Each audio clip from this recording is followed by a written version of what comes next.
You tune into the Sportscast with Brian, Craig, and Jeff. Give you all the sports news you need. We give you outspoken thoughts about all the headlines. We talk baseball, football, hockey, and more. No matter the topic, we cover it. Get ready for the show and keep it outspoken. Keep it outspoken. We keep it outspoken only on the Sportscast.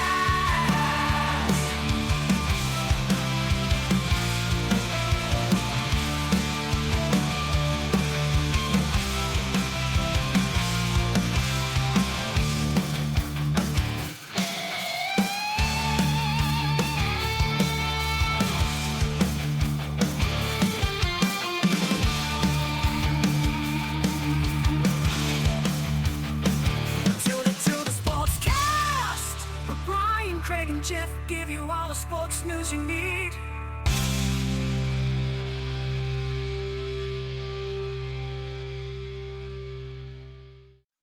Good evening and welcome in to the Outspoken Network Sportscast Edition.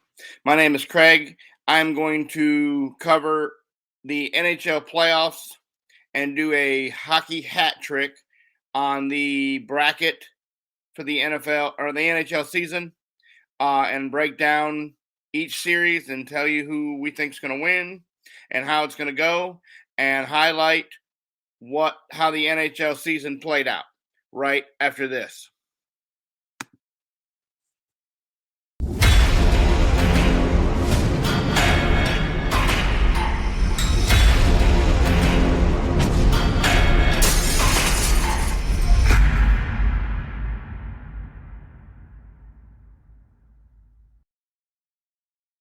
All right, welcome back.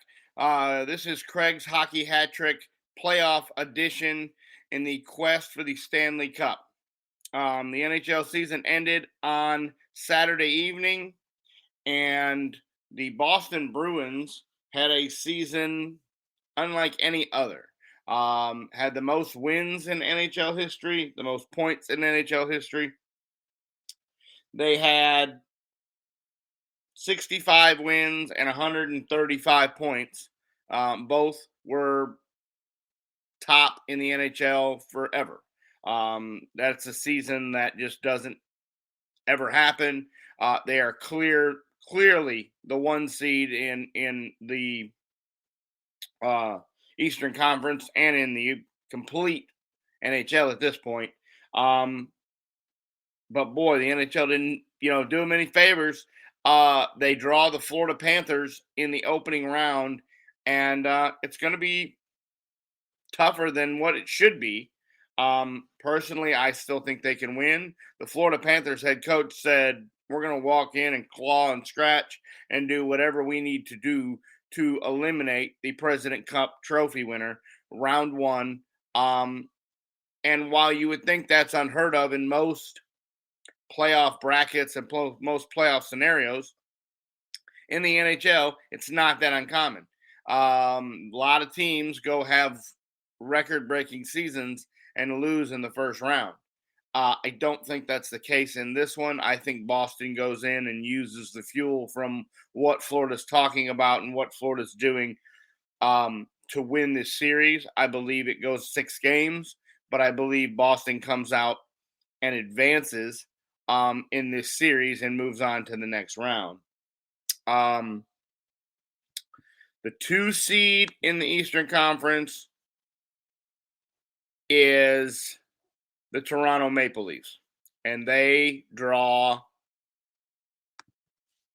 the coveted NHL version of Tampa Bay. Tampa Bay is just one of those teams that it doesn't matter what they do, they seem to win every year, be in the hunt, and they were a 2-3-time Stanley Cup champion just a few years ago. And last year made a solid run deep into the playoffs. Toronto has been a team that has had numerous solid seasons and can't get out of their own way in the first round of the playoffs. I believe this year is different. I believe Toronto beats Tampa Bay and moves on to the next round.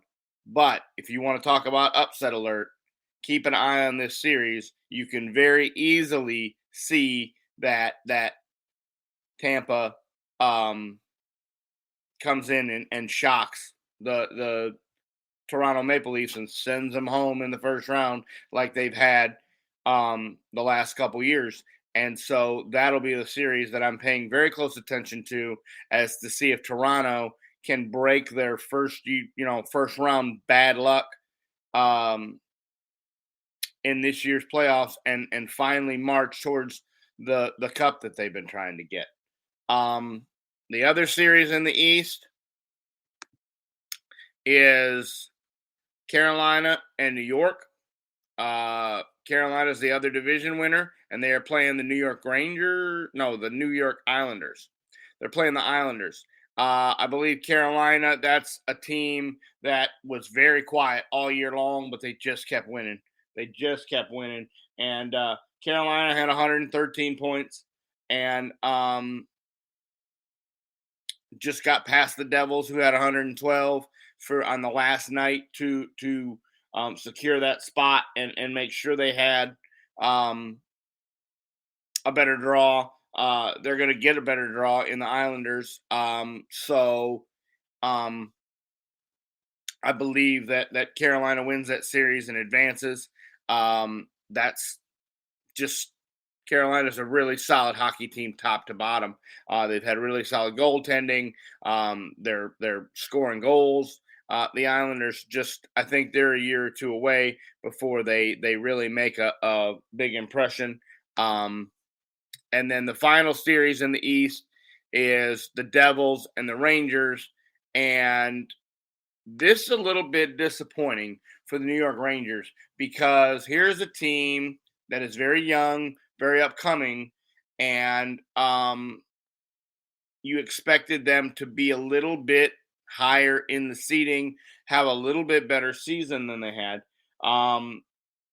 They had 107 points. They had 47 wins. It was a solid season. But I guess just some other teams made it look like they didn't have as good of a season as they could have. This will be another series that I think goes 6 games. I personally think the Rangers come out on top. I think youth will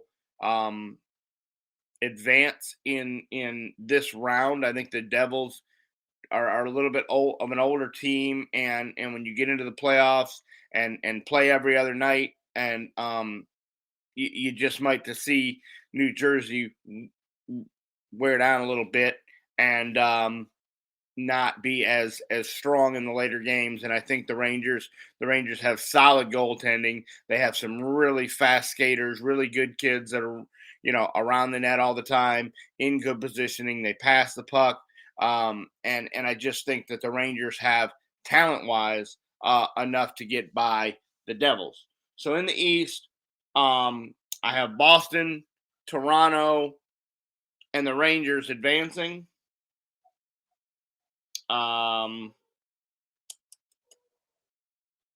So that will be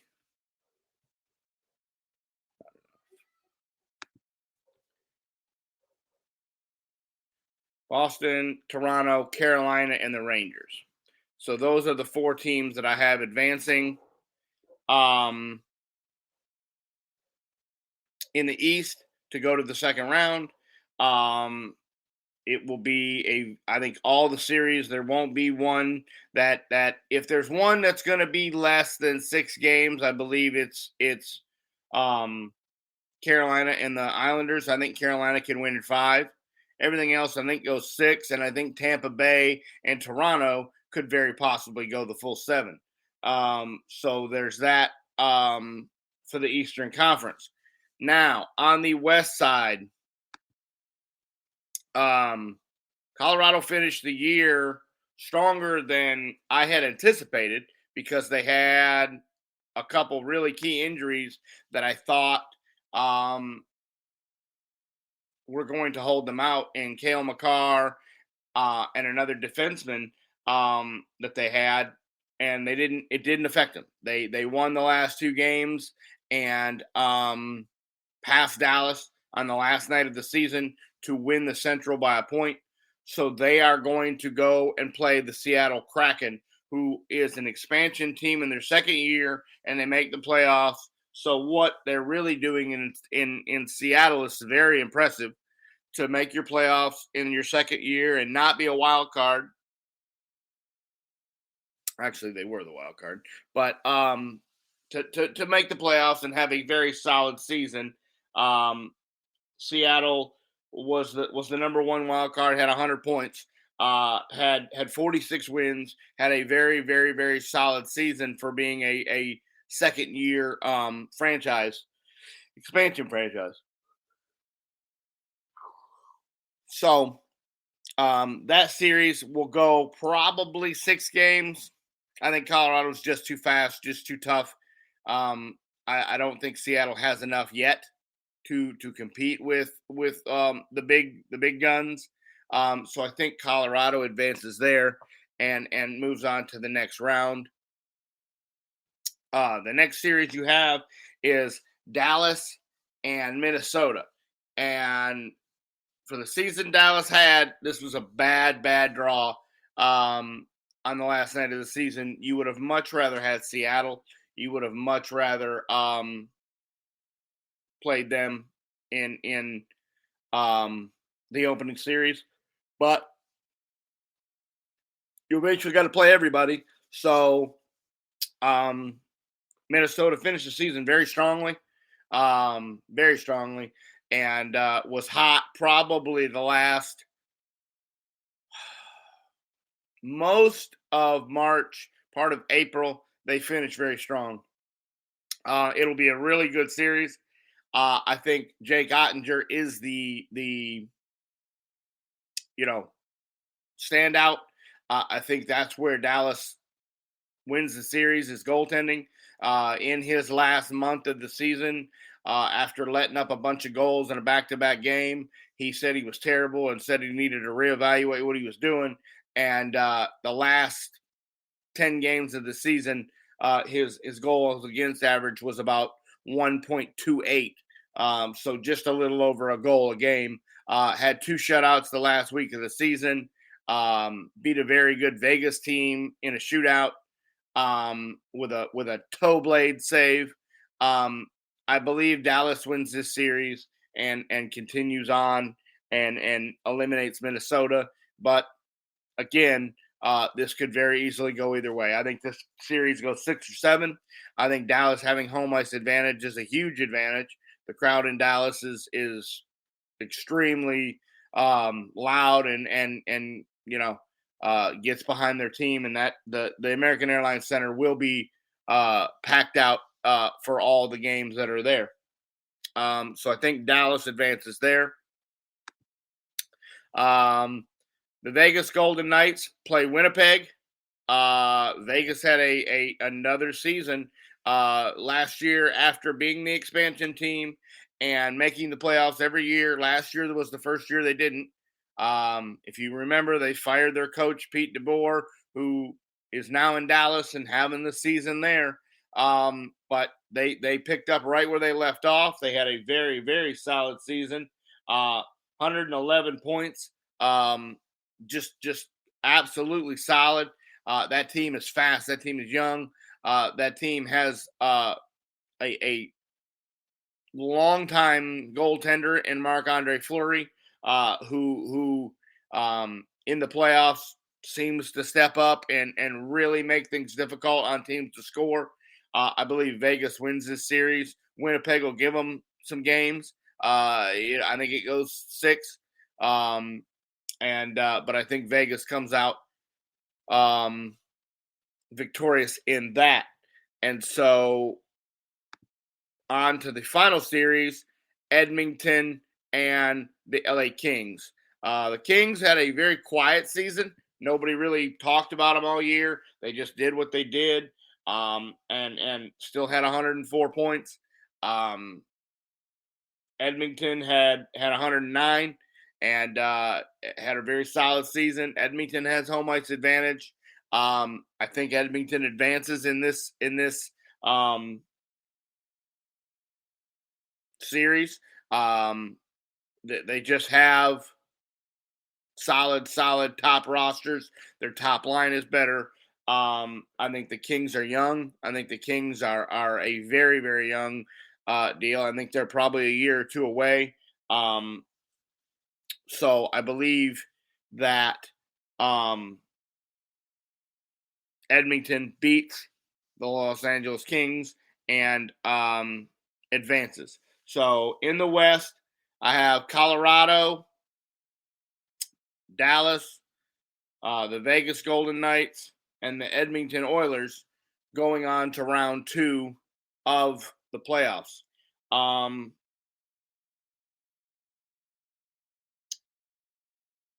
in the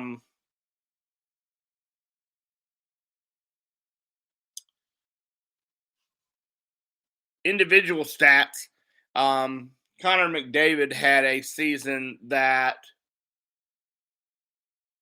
is unheard of. Almost, there's only one person that may have ever had a season that was like this, and that was Wayne Gretzky. Uh, Connor McDavid had 153 points. He had 64 goals and 89 assists and had 153 points. That in itself is probably why the Edmonton Oilers will win round one. He's the best player on the ice. He's going to win the MVP. He might win the MVP for years to come. This guy has just taken over the hockey world. I'm a Dallas fan. I love Jason Robertson. Jason Robertson had 105 points this year. And that was the first time in the Dallas history of the Dallas or Minnesota Stars that a team had or that an individual had over 100 points. And so he had a career season and was still almost 50 full points behind Connor McDavid. This guy is unbelievable. He glides on ice. He's the fastest skater on the ice. He can shoot from anywhere. If it leaves the blade, it has a chance of going in. And again, 64 goals, 89 assists. The guy's not selfish. The guy's just not out there cranking 100 shots a game.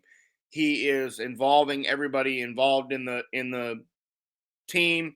He's making the team better. The team has never really advanced, though. They've never really gone deep into the playoffs. They've never been to a Stanley Cup final. Connor McDavid is very difficult to deal with, and I don't think they have enough to make the Cup this year. I think Dallas and Colorado are better, and even Vegas I think is better. So I don't think they have enough, but this guy is the best player on the ice. And when you have the best player on the ice, you have a chance to win every series you're in because he literally is the best on the ice. It's like when basketball with the best player, you have to allow he's going to get his. You got to try defend other people and make sure that the whole team doesn't follow on the coattails of Connor McDavid. But this guy is something that is just unheard of. And he's young. He's the best player on the ice, and he's going to be the best player on the ice for time to come. I mean, the next closest guy was 128 points, and that's a season. Leon Draisaitl, has a amazing season at 28 points and hits his teammate. So they have the best two players on ice, and so that team could be very dangerous in a playoff scenario. I just think goaltending is their weakness in Edmonton. They don't have the guy that's going to go out there and stand on his head. That's what it takes to win the Cup. Is you've got to get the hot goaltender. You've got to have the goaltender who is standing on his head for the next for the month of April and early May. For 3 weeks he stands on his head. Jordan Binnington did it a couple years ago with St. Louis. Vasilevsky has done it for years in Tampa. The Dallas, had a guy do it a couple years ago in 2020. Jake Ottinger had 50 some odd saves in Game 7 and lost last year against Calgary. You're going to get the team, the hot goaltender, who is going to advance, and it'll be interesting.